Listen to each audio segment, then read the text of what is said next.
اور پھر ان کے لیے دعا کر رب ارحمہما کما ربیانی صغیر۔ میں اپنے گاؤں میں ڈیرے میں بیٹھا تھا تو ایک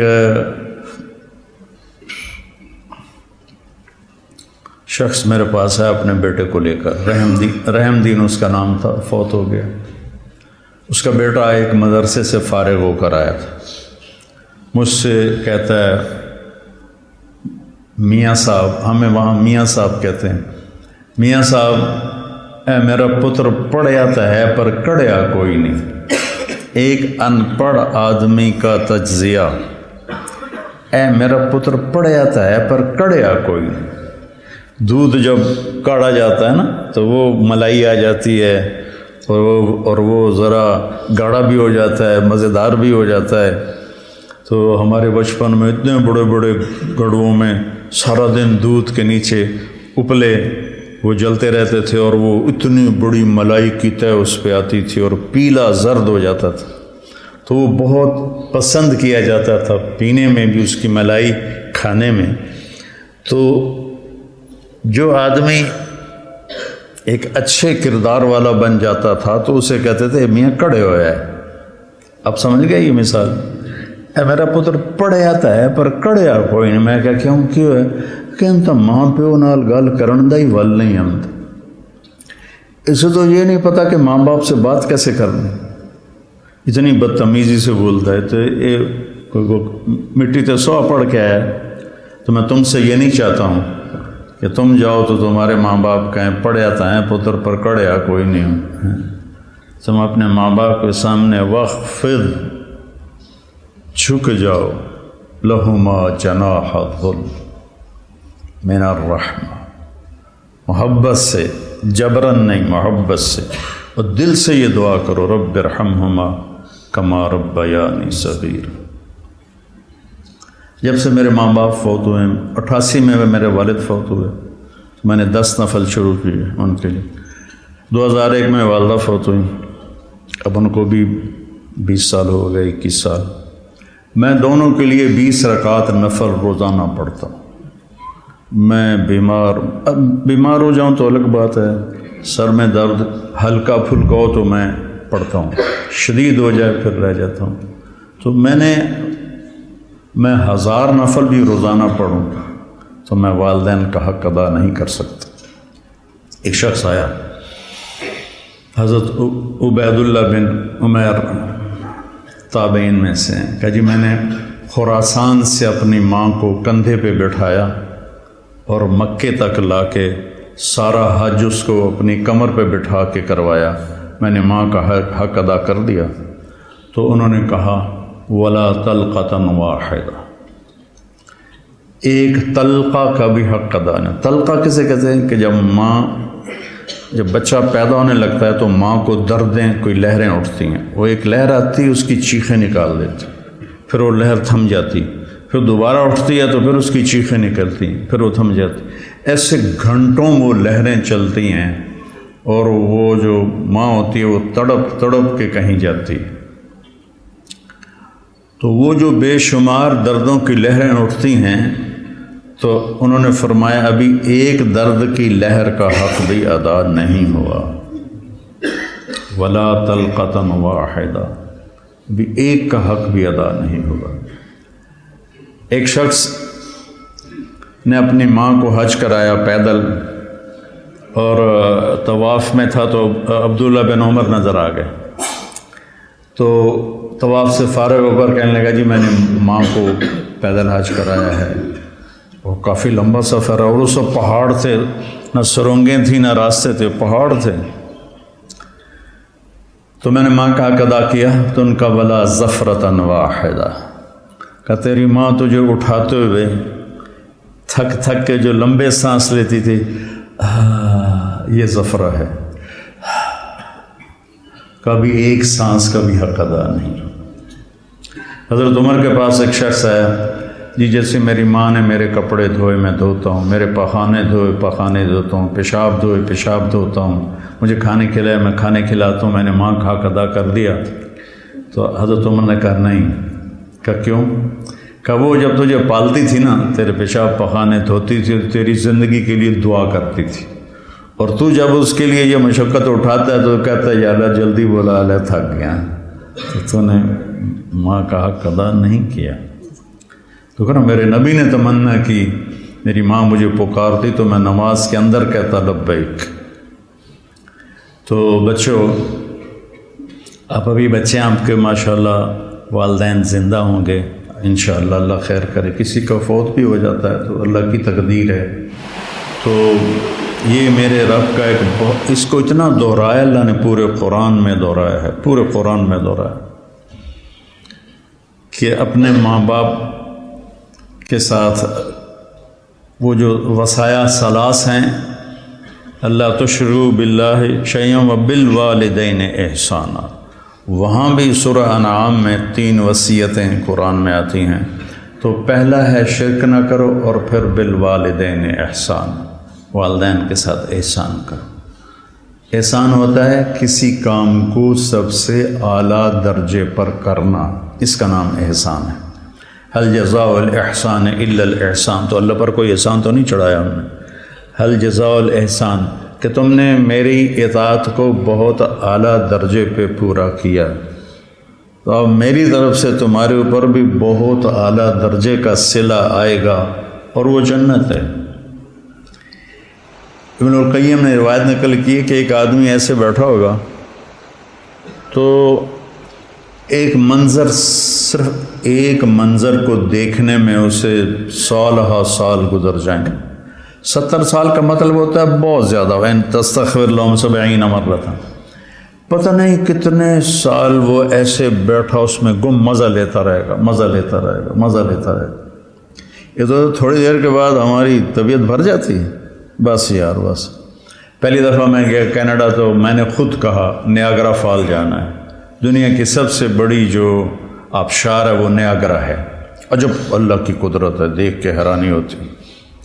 تو ہم شوق سے گئے۔ دوسری دفعہ کینیڈا گیا تو میں نے نہیں کہا، مقامی لوگوں نے کہا نیاگرا چلے، میں نے کہا چلو، چلے گئے۔ تیسری دفعہ میں کینیڈا گیا تو انہوں نے کہا جی نیاگرا چلے، میں کہا ویکھ لیا، بس کرو ہن کی ویکھنا، ٹھیک، دل بھر گیا۔ جنت میں ایسا نہیں ہوگا، ہر لمحے سما بدلتا جائے گا، ہر لمحے۔ هل جزاء الاحسان الا الاحسان، تو لہذا اس میں گم ہو کے مست ہو جائے تو اللہ کہیں کہ میرا بندہ ایک ہی چیز میں گم ہو گیا، اسے کوئی اور مزہ کراؤ، اس کوئی اور مزہ کراؤ، تو ایک دم اس کے کندھے پہ ہاتھ لگے گا، ایسے جو یوں مڑ کے دیکھے گا تو ایک لڑکی ہوگی اس کو دیکھتے پورا یوں مڑ جائے گا، وہ کہے گی امالک فینا من رغبت، آپ کو ہماری کوئی ضرورت ہے؟ میں قربان جاواں، ضرورت تو بڑی ہے۔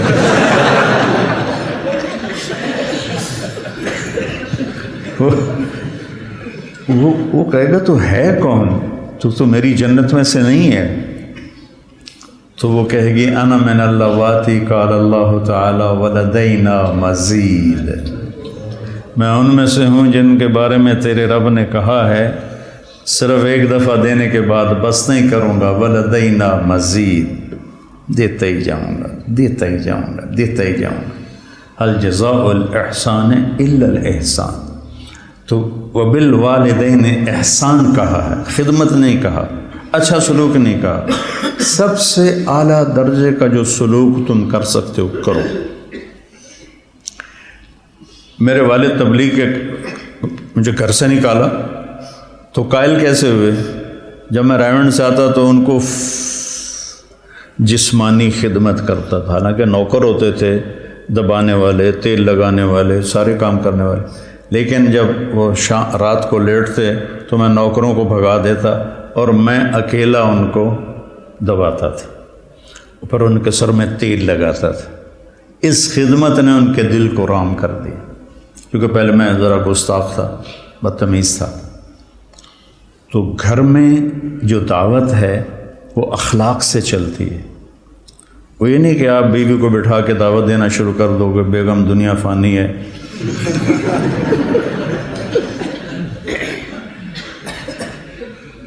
تو گھر میں جو آپ کا سکہ جمے گا جھک جانے سے جمے گا. ماں باپ کے لیے چائے بناؤ، کپڑے دھو، ان کو دباؤ، ان کے سر میں تیل لگاؤ، ان کی آنکھ کا اشارہ سمجھو، تو میں سمجھوں گا کہ آپ نے صحیح قرآن پڑھا ہے. اور رشتہ داروں میں بھی زبان سے دعوت نہ دیا کرو، اپنے اخلاق سے، چونکہ رشتہ دار سب سے مشکل ہوتا ہے تعلق قائم کرنا رشتہ داروں. جب بھی تو اللہ نے اتنی آیات اتاری ہیں اور اتنی احادیث ہیں، تو اس میں سب سے مشکل ہوتا ہے رشتہ داروں سے تعلق قائم کرنا، کہ وہ رویے ٹکراؤ ہوتا ہے. تو اس میں آپ کے اخلاق، آپ کی تواضع، آپ کی عاجزی، کوئی ان میں سے بدتمیزی کرے تو آپ کا برداشت کرنا عموماً، اور والدین خاص طور. لیکن اس میں ایک بات کی احتیاط رکھنی ہے کہ کل کو اللہ آپ کی شادی کروائے تو شادی بیوی کے معاملے میں احتیاط کرنی ہے. آپ کے ماں باپ کا آپ پر پورا حق ہے، لیکن آپ کی بیگم پر ان کا کوئی حق نہیں. میں بچیوں سے بھی کہتا ہوں کہ تم اپنے ماں باپ کو چھوڑ کے آ گئی ہو، اب اپنے خامد کے ماں باپ کو اپنے ماں باپ بنا دو. اور خامد کے ماں باپ سے کہتا ہوں کہ تم نے اپنی بیٹیوں کی شادیاں کر کے روانہ کر دیا اور تمہاری حویلی خالی ہو گئی بیٹیوں سے، تو تم ایسا کرو کہ یہ جو بہو آئی ہے اس کو اپنی بیٹی بنا لو. جب اس کو بہو کی نظر سے دیکھتی ہو تو پھر تمہارے اندر حسد پیدا ہوتا ہے، غصہ پیدا ہوتا ہے. اسے بیٹی کی نظر سے دیکھو، یہاں تمہاری جگہ، اس بہو کی جگہ تمہاری بیٹی بیٹھی ہوتی تو تمہاری نظروں میں کیا پیار ہوتا. جب بیٹی کو تم نے روانہ کر دیا ہے، اب پیچھے یہ تمہاری بہو آ گئی ہے، تو اس کو وہی نظر دو جو اپنی بیٹی کو دیتی تھی، تو گھروں میں خوشیاں. تو ماں باپ کا تمہاری بیوی پر کوئی حق نہیں ہے. لیکن میں نصیحت کرتا ہوں بچیوں کو کہ خامد کے ماں باپ کو عزت دو، ان کی خوشی سے خدمت کرو. اگرچہ تمہارے ذمہ نہیں، لیکن کرنا تمہارے لیے اجر و ثواب کا باعث ہے. اور بچی کے ماں باپ سے کہتا ہوں، دیکھو پوری ہدایہ جیسی کتاب میں بھی ساس کا کوئی حق نہیں لکھا ہو ساس سسر کا کوئی حق لکھا، باب الخواخ ہے کوئی؟ کیوں جی مولوی زبیر صاحب، باب الخواخ کوئی نہیں ہے. خامد اور بیوی کے حقوق، اولاد کے حقوق. تو میری ذمہ اپنی ماں باپ کی خدمت ہے. میری بیوی خوشی سے تیار ہو جائے تو اس کا احسان ہے، اس کی نیکی ہے. زبردستی کر کے میں کروں ورنہ میں تجھے نکال دوں گا تو یہ ظلم ہے. ماں باپ کے کہنے پہ طلاق نہیں دینی. طلاق دے دو، بڑی نافرمان ہے. اپنی بیٹی کے لیے کہتے ہیں وہیں رہو، وس کے رہو ساڑھے کو نامی، اور بہو کو کہتے ہیں طلاق دے دو اسے، کسی کی بیٹی ہے. تو اس میں اعتدال کا راستہ اختیار کرنا یہ آپ لوگوں کے ذمہ ہے. اور جب بھی بیوی کی تمہیں شکایت سننے کو ملے، پہلے تحقیق کرنا پھر کوئی بات کرنا. عموماً شکایتیں غلط ہوتی ہیں. ایک ہماری رشتے میں پڑنانی تھی، رشتے میں مجھے ابھی پتہ ہی نہیں کہ وہ میری کیا لگتی تھی. تو وہ آئی میری نانی کے گھر، تو اندر پردے نال اس کی بہو پیچھے آ رہی تھی. میری نانی نے لیا، تو میرے کو پوچھنا ہے اے تھوڑا رنگ پیلا کیوں ہو گیا ہے. یہ انہوں سمجھا رہی ہے کہ تو میرے کو پوچھنا تھوڑا رنگ پیلا کیوں ہو گیا. اچھا وہ میری نانی کا ان سے کوئی بانجی بھتیجی کا رشتہ تھا، تو انہوں نے کہا جی ٹھیک ہے جی نانی جی. وہ پیچھو بہو آ گئی، سلام دعا کے بعد وہ کہنے لگی خالہ جی تھوڑا رنگ بڑا پھیکا پہ گیا. ہاں نہ دودھ پلائندی ہے، نہ چاہ پیوائندی ہے، نہ انڈے کھوائندی ہے، نہ روٹی دا پوچھدی ہے، نہ پانی دا پوچھدی ہے۔ اگو وہ بھی تھی، یہ کودے نو تو وہ کودے تیرا، سی کا بھائی بگھیرا، یہ کودے نو تو وہ کودے تیرا۔ اگو اس نے بھی لے لیا ہاتھوں ہاتھ، ہر شے کھا جانی ہے تو علی پہ آنی ہے، میں تن کچھ نہیں پوچھ دیا۔ تو بیٹا یہ ایک زندگی ہے جو میں کوشش کرتا ہوں کہ آپ وہ زندگی سیکھیں۔ کیف عاملہم بھی اسی لیے نصاب میں داخل کی کہ آپ کو پتہ چلے کہ زندگی گزارنی کیسے۔ اللہ نے شروع سے مجھے ایک بڑی فیملی میں پیدا کیا، بچپن سے نوکروں کی بہتات۔ میری شادی ہوئی، ٹھیک ہے، میری بیوی فیصل آباد، اور اس وقت دیہات، کچی سڑکیں، 83 میں بجلی بھی اس وقت کوئی نہیں تھی۔ وہ بیچاری گھبرائی ہوئی، ایک ہماری جانگلی زبان اسے سمجھ میں نہ آئے، وہ یہاں فیصل آباد کی، وہ گھبرائی ہو، میں اس کو حوصلہ تسلی کے لیے بڑی ہمت افزائی کرتا، تو پوری ایک کچہری لگی، پھوپھیاں ماسیاں کٹھیاں۔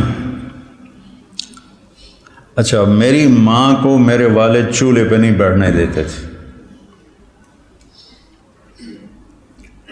زیادہ سے زیادہ یہ تھا کہ وہ جب سالن پک کے آتا تھا تو وہ تقسیم کر دیتی تھی، ورنہ وہ بھی نوکرانی کرتی تھی۔ تو میرے والد یعنی میری ماں کا بڑا احترام کرتے تھے۔ وہ کہتے تھے نوکر کہڑے کس واسطے جے تم ہی چولہے تے جاتے بہ جانا، تم چولہے تے نہیں بڑھنا۔ تو اب یہ میں اپنی آنکھوں سے دیکھ کے پروان چڑھاؤں۔ 30 برس کی عمر میں میری شادی ہوئی، 30 سال میں نے اپنی ماں کو دیکھا کہ وہ چولہے تے نہیں ہوندی۔ میری ماں کو روٹی بنانی نہیں آتی تھی، کدی شوق نال بنے دی ادھی دے جاندی ادھی دے جاندی، کبھی بنائی جو نہیں۔ اب مقدمہ ہو رہا ہے، ماں تیری چولہے تے سڑدی پئی ہوندی ہے تے بیوی تیری ٹھک کے منجے تے بیٹھی ہوندی۔ یہ میرے گھر میں ہو رہا ہے۔ ماں تیری چولہے تے سڑدی پئی ہوندی ہے تے بیگم تیری ٹھک تے منجی تے بیٹھی ہوندی ہے۔ میں ہس پیا، میں کہ میری ماں کداں چولہے تے سڑی ہے، میں بھی تھائیں جمیا تھائیں وڈو ہویا، میں دسو تو صحیح میری ماں کداں چولہے تے سڑی ہے۔ یہ ہماری معاشرت ہے۔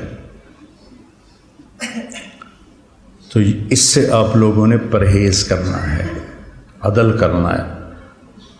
الگ رہنے کا انتظام کر سکو اسبابوں تو بہت اچھا ہے، اکٹھے رہنے کا ہے تو پھر بیوی کو پناہ دو، اس کو اپنے ماں باپ کی شدت سے بچاؤ۔ بیوی میں بدتمیزی ہے تو ماں باپ کو بچاؤ۔ بعض لڑکیاں ایسی بدتمیز ہوتی ہیں، ایسی زبان دراز ہوتی ہیں کہ نہ کسی کی عزت کو دیکھتی ہیں، نہ کسی کے مقام کو دیکھتی ہیں، اور بہت ہی لمبی زون۔ ایک دفعہ ساتھ 2 واقعے میرے ساتھ پیش آئے۔ ایک عورت، ایک دوست نے کہا کہ ایک خاتون آپ سے ملنا چاہتی ہیں، اس کے خامند کھرب پتی ہیں، کھرب پتی، کہ ملا دو۔ وہ آ گئیں، 50 سال پلس ان کی عمر تھی، تو بیٹھتے ہی رونے لگیں۔ ایسا ہوتا ہے ابھی پہلے کوئی دکھڑا سنائے پھر وہ بیٹھتی ہی رونے لگے کہ لوگ سمجھتے ہیں میں بڑی خوش قسمت ہوں، بڑے مالدار کی بیگم ہوں، لیکن میں اس دولت کو کیا کروں، میرے خامند کا سلوک ہی اچھا نہیں میرے ساتھ، تو میں اس دولت کو کیا کروں۔ ٹھیک، اس سے کوئی چند ہفتے بعد میں کراچی جا رہا تھا، جہاز میں ایک نوجوان بڑا خوبصورت میرے پاس آ گیا، کہنے لگا مولانا صاحب اللہ نے مجھے سب کچھ دیا ہے، رزق دیا ہے، گھر دیا ہے، دولت دی ہے، لیکن میں اپنی بیوی سے اتنا تنگ ہوں، اس کی 30 فٹ لمبی زبان ہے۔ میں کہا 29.5 فٹ کٹ دے، باقی 6 انچ منہ چران دے۔ اس کی 30 فٹ لمبی زبان ہے۔ تو ایک بیوی کی بدتمیزی سے پریشان ہے، ایک خامند کی بدتمیزی سے پریشان ہے۔ اس لیے بعض اوقات جب بے جوڑ شادیاں ہو جاتی ہیں تو ماں باپ کہتے ہیں نبھاؤ، طلاق کس لیے ہے؟ طلاق اس لیے ہے کہ اگر خامد بدتمیز ہے تو ان کی عادت نہیں بدلے گی، بچی کو فارغ قرار۔ بچی بدتمیز ہے تو اپنے بچے کو ذلیل نہ کرو، فارغ قرار دو۔ اللہ نے طلاق اس لیے رکھی۔ تو میرے عزیزو، یہ زندگی کے اسباق ہیں جو اتنے ہی ضروری ہیں جتنے ہم باقی اسباق کو پڑھتے ہیں۔ کوئی منتظر ہے آپ کی زکوٰۃ کا تاکہ وہ افطار کر سکے اپنا سال بھر کا روزہ۔ مستحق افراد تک راشن پہنچانے میں NTJ فاؤنڈیشن کا ساتھ دیں۔ تقسیم رحمت رمضان راشن پروگرام